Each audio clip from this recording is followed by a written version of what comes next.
guys, welcome to the construction zone. I mean CJ's Keto Kitchen.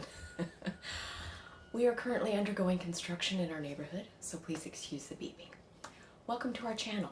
If you were looking for home-style recipes made ketogenic, then you have come to the right place.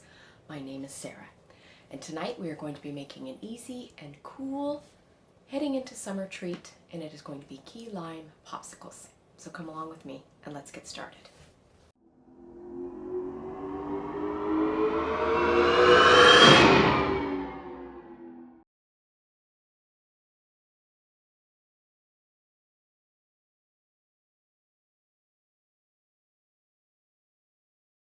So let's talk about what you're going to need for the recipe tonight. I have 2.5 cups of full-fat Greek yogurt in my blender. You want to try and find whole milk Greek yogurt because it has the most amount of fat, hence the lower the carbs. I'm going to be using 1/2 cup of heavy cream.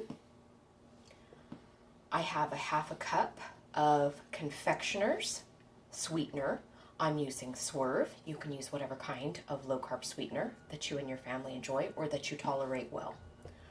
I also have 1/3 cup of key lime juice. This is the brand that I use. It's with the rest of the bottled juices in the juice aisle, and I really enjoy it. If you would prefer to use fresh key limes and you have access to them, congratulations, and that would be just fine to substitute fresh key limes. You could also just use plain lime juice if you preferred. I'm also going to be using just a touch of salt because salt is essential for bringing out the different flavors in what we are going to be making.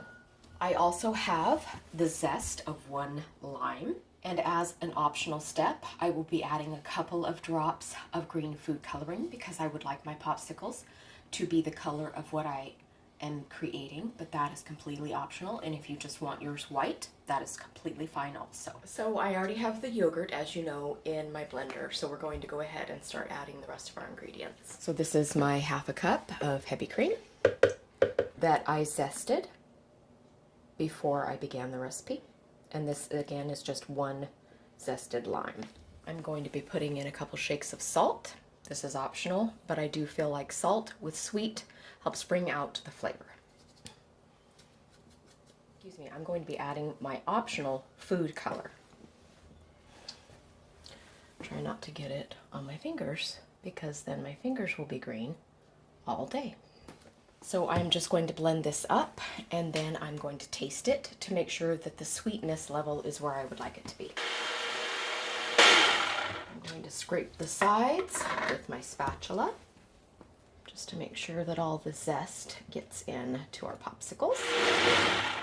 Okay, I'm going to have CJ taste this and see if it is sweet enough for him. Okay, all right.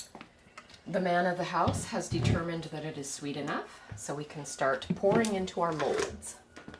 So the reason why you want to test your sweetness is sometimes they learn things the hard way. This is a test kitchen as well as an online cooking show.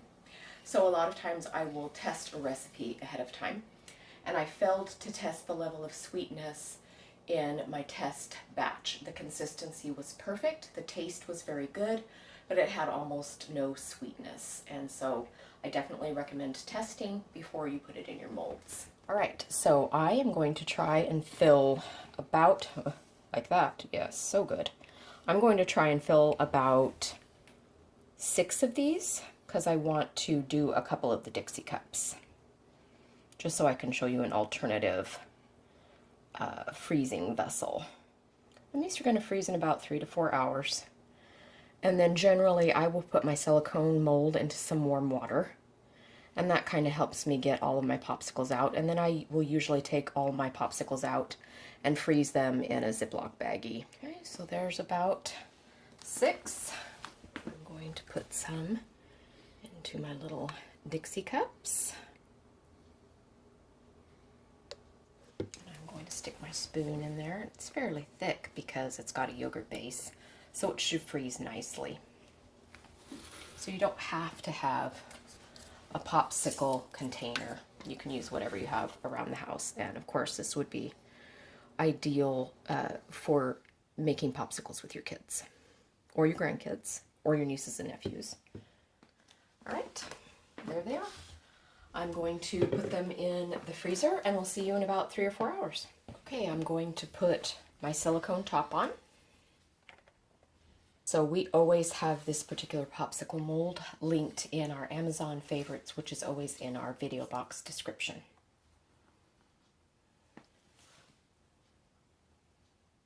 All right, there it is. Time to go in the freezer. Get my fingers out of the way. Okay, bye-bye popsicles. So here is the lovely key lime popsicle. Now, if you want to know the behind the scenes, I put these in some warm water yesterday for just a minute or two, but we have water that is hotter than the hubs of hell. That's because of you. I like it that way because I'm a bather. Anyway, the bottoms had melted. So when I went to take it out, only this much was in there. So I'm like, okay, well, for taking pictures, I'll just make them again tomorrow. But I just refroze them and voila, they were fine. So if that happens to you, just put them back in the freezer. They'll be fine. If you are using a mold like this, they'll be fine. So anyway, here they are, and we're gonna let CJ taste them. Hi. Hi. All right, let's see how these taste. Well, it's got some tang to it, but it's supposed to be key lime, and definitely sweet. First batch you made wasn't sweet. I like these. I think it'll get better as it gets soft. You just mentioned that, like a lot of keto ice creams, you have to let it kind of. Yeah, it'll always say right on the package, for best service, let me sit, or something like that. let it sit. So this would probably be really good if I let it sit. I just don't want to let it sit so long and then we forget. Then it's like a pile of goo. So it's really good. I look forward to eating this a little bit later, but for the sake of getting the taste test done. Correct. I just wanted to go ahead and try it. And yeah, definitely hit the sweetness right this time. Good. So I think it was important that we tested it. Yes, I definitely recommend that. Taste it before you put it into your molds. Yeah. Because once you do it. And unless you dump it out, you'll have a big old mess. Yeah. So good job, babe. I think people like it. Good. Bye. Bye.